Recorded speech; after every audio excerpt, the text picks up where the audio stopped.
Mercy, Part 1. Childhood. This is the room where I've spent most of my mornings over the past 5 months since I first broke into the house on August the 5th.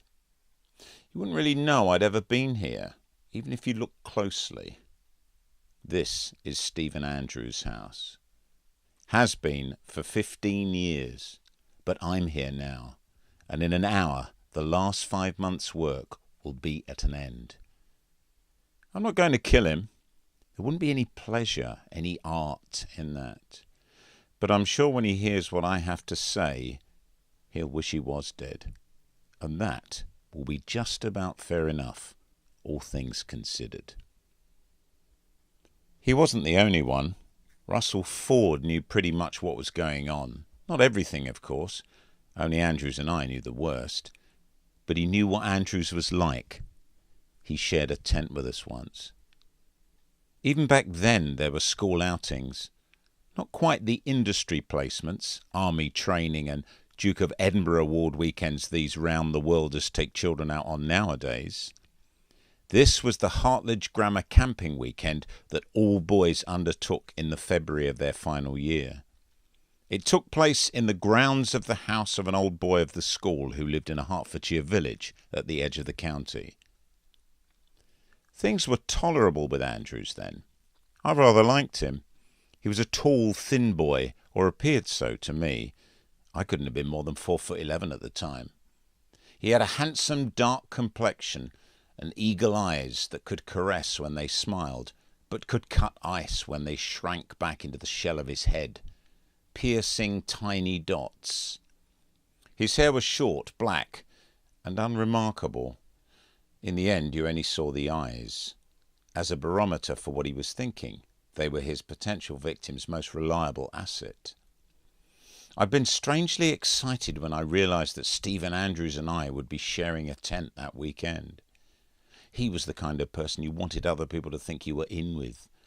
Even for someone who wasn't particularly sporty or bright, he had an attraction, a way of making it seem that if you wanted things to happen in your life, you'd have more chance if you hung around with him.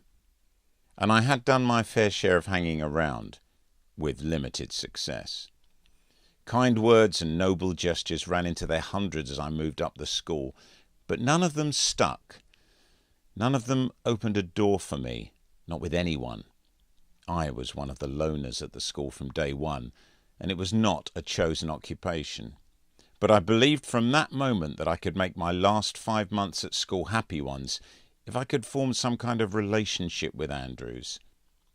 The weekend in prospect represented something of a last chance for me to change my status at school and at home. My mother had often asked in those first weeks after I'd got the scholarship just when I would be bringing some new friends home. Then, when it became clear after 18 months that no one from school was crossing the convivial welcome mat of our council house, there were questions about the members of my form, where they lived, what their fathers did, none of which I could or was prepared to answer. In all her inquiries, my mother kept faith with the 12 names she'd committed to memory from my early enthusiasms about the school. But by the time I began my last year there, she'd finally given up hope. Now, with just the Easter holiday left before the examinations, it was my turn to try and change things. It wasn't going to be easy. My mother had already written to the school asking that I be excused from the trip due to my father's health. They'd known about his cancer then for nearly a year, and he wasn't expected to live more than a few months. It all seemed unfair. He was nearly 62. He'd had his life. And yet I was expected to give up my first trip away from home just to spend another weekend watching him die, yellowing in that mahogany chair he spent most of his waking hours propped up in. They hadn't asked me whether or not I wanted to go on the school trip. I don't think it had actually occurred to them to ask. It was as though I was not there. My birthday had passed just like any other day of the week the previous Thursday. Only my aunt had sent a card. My mother barely talked to me in those last months until after what happened at the bridge. She sat most of the time at the dining table over its ink-stained blue and white tablecloth writing letters. Alan's condition is this, or Alan's condition is that. She often set out writing without even asking him whether or not he was feeling any better. I think she pretty much cast herself in the role of family martyr from that point in her life. I used to wonder sometimes whether things might have been different if I'd made friends earlier at school, when she was still interested in me. The school wrote back indicating they felt I had much to gain from the trip, that it was a school tradition that was a central part of shaping a Hartledge boy for life in a competitive world. Unlikely. There were about 5 boys out of 60 in the year who wanted to spend a freezing weekend in a tent, and if the school had acquiesced to my mother's demand, they'd have been in for a flood of mail the royal family would have spent a month sorting out. The 7 acres of land behind Hume Hall were a good 4.5 miles from the school, but it was deemed an important part of the weekend's experience to walk there, carrying our equipment with us. I knew I would be doing most of the lugging. I didn't even bother arguing when Andrew suggested it, in the same way as he didn't bother making the effort to invent a reason why I should. Since a fight we'd had in our second year at the school, hardly a fight, more of a beating he'd given me for the hell of it, I did whatever he wanted me to do when asked. It was hardly a history for the establishment of a lifelong friendship, but at least it was evidence that he'd noticed me. I chose to ignore at that stage the fact that this was the fashion by which he had been most given to noticing people who wanted to be noticed. I'd been brought up to conduct my life in true post-war New Testament fashion by my mother, so turning the other cheek with Andrews presented no major identity shift for me, even at the age of 16. I genuinely wanted to be a good person and steer a righteous path of kindness and generosity in all I did. The spirit of a new Britain, a Labour government and a welfare state echoed all around the country, a Christian struggle for peace and love. Or so I'd been told. And this was one of the many occasions when belief in that kind of advice proved a disability. It was, in any case, quite a challenge for me to communicate kindness to Andrews. He didn't seem to understand it in any form, especially my form. But I still looked up to him. I enjoyed it when he was in a good mood. His face was handsome, a rugged kind of handsomeness when he smiled, though he rarely smiled at me. He wasn't smiling that much on the Friday either. "I'm already spending a weekend with you on a muddy field, Mitchell. Don't make it worse by complaining." "I wasn't complaining," I said. "I'm looking forward to it." "Then you're a perv, Mitchell, a perv." It was his favourite word, though he seemed to reserve it exclusively for me. It was outlandish then, but he knew what it meant. It was commonly believed that Andrews was acquainted with whatever there was to know about the ins and outs of sex, having almost certainly been in and out once or twice himself. But nobody attempted to raise the subject. We all waited for him to, which of course he never did. We assembled in the back room of Hume Hall, sitting on the dusty varnished floor in rows. I was unnaturally excited, my only previous sense of group outing reserved for Saturday mornings at the cinema in town, when you might see 1 or 2 of the boys from school and could imagine a sense of community outside the world of lessons. A sense of community I was still trying to enter. Andrews was chatting to Russell Ford throughout the talk that our teacher, Mr. West, gave. I looked across at him, helpless, fearing that he would be told off and sent home and that I'd be alone in the tent. He wasn't. West must have heard him, but for whatever reason he chose to ignore it, and 30 minutes later we were putting our tents up in the cold on the field behind the hall. I looked across at Andrews as we performed the construction process we had just been tediously shepherded through. He didn't look too pleased, and as he lifted one of the iron poles, I thought he might strike me with it.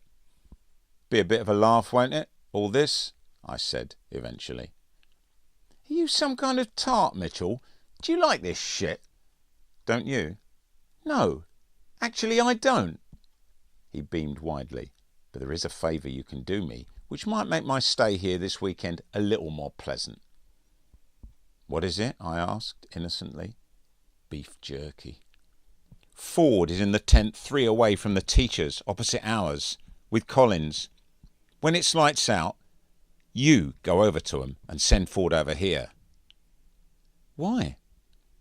I dreaded the revelation of my irrelevance this early in the weekend, but it didn't stop me asking. I had a seemingly inexhaustible supply of hope. When he'd first beaten me 3 years before, I'd felt his fists around my face and upper body without pain.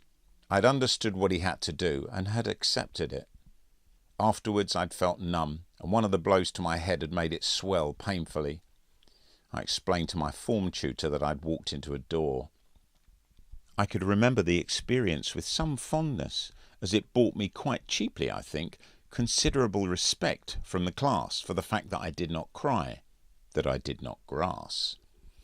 It was also an expression of attention. I mattered. I was worth his time and effort.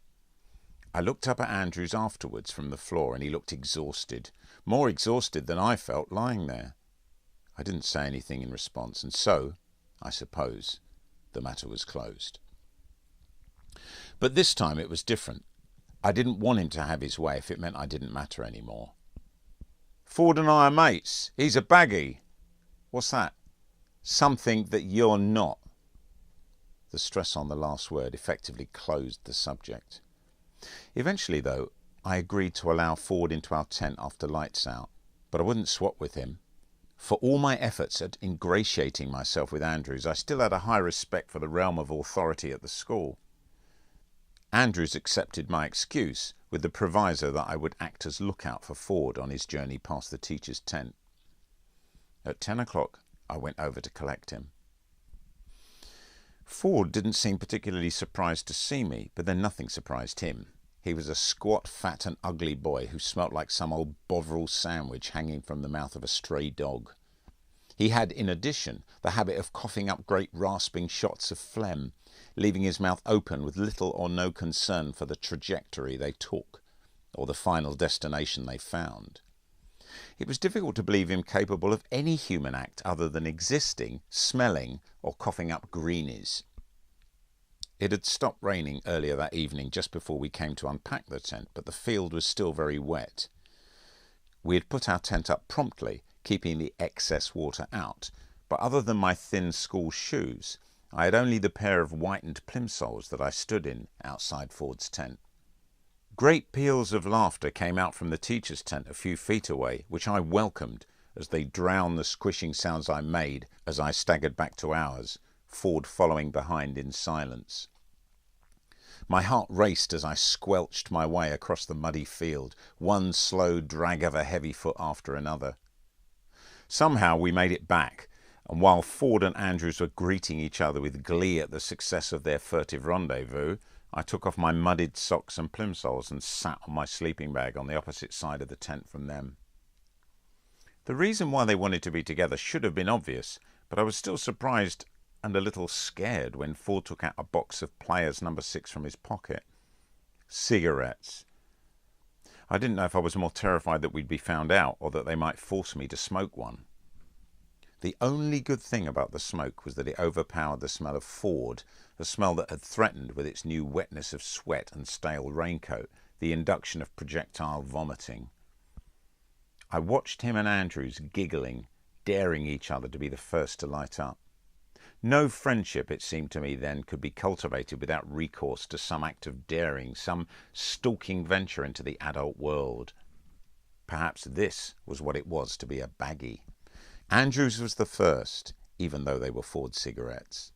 He sucked with a skilled concentration, flaring his nostrils and closing his eyes in mock ecstasy behind the cigarette's bright glow. I liked the smell. It reminded me of times when my father had been healthy. Ford soon joined him after a prolonged nauseating clearance of his throat, and they sat there together, knees crossed, suddenly serious. I tried to lie invisible at the back of the tent, feigning sleep, but it wasn't long before Andrews became interested in me again. "You're not asleep." "I am," I said, turning away. Ford coughed. "Do you want a cigarette?" "I don't smoke." "I don't smoke," Ford mimicked. I turned around, and then Andrews was upon me, holding a newly lit cigarette a few inches from my face. All I could think of was, why hadn't I gone across to the tent with Collins? Always this desire to be a member of the unjoinable club. I opened my eyes, and Andrews blew a mouthful of smoke into my face. My eyes stung, and I drew away into a violent fit of coughing. I tried first to cough up my lungs, and then my tonsils when I found the lungs were staying put. Andrews laughed mockingly at my efforts. You wanted to stay, didn't you? I nodded. He leant over and straddled me, pushing his fingers between my lips, opening them slightly. I could feel myself shaking, but I kept my eyes open and I didn't move my head. He pinned my arms down with his knees and pushed the cigarette into my mouth with his other hand. Put your lips round it and suck, he said, pushing it into my teeth. I closed my mouth around it as if to comply, and then brought my legs up behind him, kneeing him in the small of the back. It wasn't a direct hit, but I managed to push him to one side. He grabbed at the main pole and brought the tent down over us. I struggled to try and pull myself out, but the more I pulled on my sleeping bag, the more it seemed to get tangled up in the tent. Then it happened. The cord from my duffel bag must have come into contact with the cigarette, along with my paper bag of stale sandwiches, almost an incendiary device in itself. I could smell the putrid smokiness of burning cord and tent in my face, and I realised Andrew's too was caught in its folds. I cried out in a nervous panic, eventually freeing my head to see a squat figure running off in the distance, his running steps lit up to my eyes behind the teacher's tent, where a flurry of activity had just begun. His flight was ignored in preference to the clouds of smoke appearing 10 yards or so from where the masters had been sleeping. Ford was safe now, no doubt back in his tent with a story or two for Collins. The packet of cigarettes was found some way from our tent, but the evidence was damning. My strongest picture of the discovery, though, is not of the headmaster, Mr. Bullen, and his anger. His ability to strike the fear of God into teachers alone was legendary. It was when I looked behind me and saw Andrews caught in the tent like a weasel in a trap. It seemed a lifetime before he moved, but when he did, he sat up slowly, taking in the picture of teachers gathering round him with a cultivated and masterly expression of pained innocence. He looked through me, past me, and his head dropped. As I turned back to face the teachers, I could think of no expression with which to meet their gaze. I couldn't cry, though I wanted to. I couldn't match Andrew's dejected expression, and any attempt to show in a look how innocent I clearly was would have seemed unequivocally bogus. In the end, I turned my head round, bowed low. "How long have you been smoking, Mitchell?" West asked, looking sideways at the headmaster before he did so. "I wasn't smoking, sir." I followed his gaze down to my jumper, in which was caught the glowing testimony of my first ever cigarette.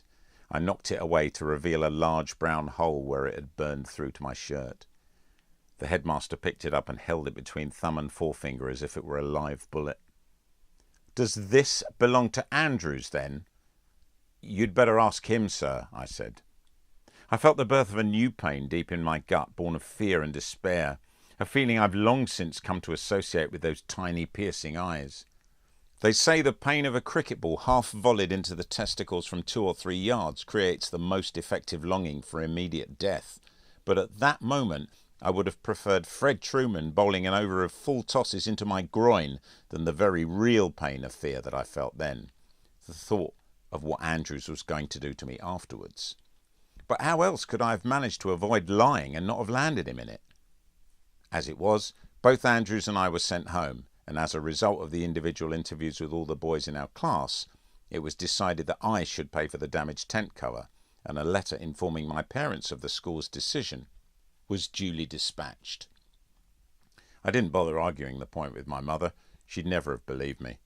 I had to start a paper round after that to make up the money that the school was owed, paying a debt of 45 shillings off at 3 shillings a week, my full week's pay. In the event of my guilt, it would have been a harsh enough punishment, but in my innocence, it was an acrimonious injustice. There had to have been someone behind it. Perhaps Ford had said something to one of the teachers. He avoided any direct contact with me in the weeks that followed the incident. Andrews, however, spent the next few days staring at me with those tiny dot eyes, shaking his head every time he caught sight of me, like a hangman posted at the lever to the prison trap-door. It was the first time I knew for certain that it had started. Before that weekend, Andrews had just been someone to stay out of the way of, like a fast car or an angry teacher. As Easter approached, each school day began to hang before me like a dare or an impossible challenge, heavy and ominous. Hours seemed to double in length, and I spent much of the time with my head down in my textbooks, so close to the page that I often couldn't focus on the letters. Andrews did not ignore me as before. I had achieved my goal of significance in his life. I was important, but not in a way I had ever intended or believed possible. Every time he caught sight of me, it was as though he saw a moving target, and the rolling of his eyes represented a consideration of the moment for attack. I began also to see it in the eyes of anyone in that class out to prove themselves to Andrews, and there were quite a few willing to earn such an accolade, to become one of the baggies. My scholarship status had often invited scorn and had been one of the main reasons why I had made few friends at Hartledge, but in my earlier naivety I'd borne it. I had not known any different. Now I knew that in all the time I had been vainly seeking out the attention of the harder boys at school, I should have been embracing anonymity like most of the others. Andrews was not idle now. He was planning, and every time I saw him talking with someone in the corner of the playground, every time he looked across at me after our paths crossed in a lunchtime football match, every look he gave me, open or disguised, made me just that tiny bit more scared of him and whatever it was that he was planning.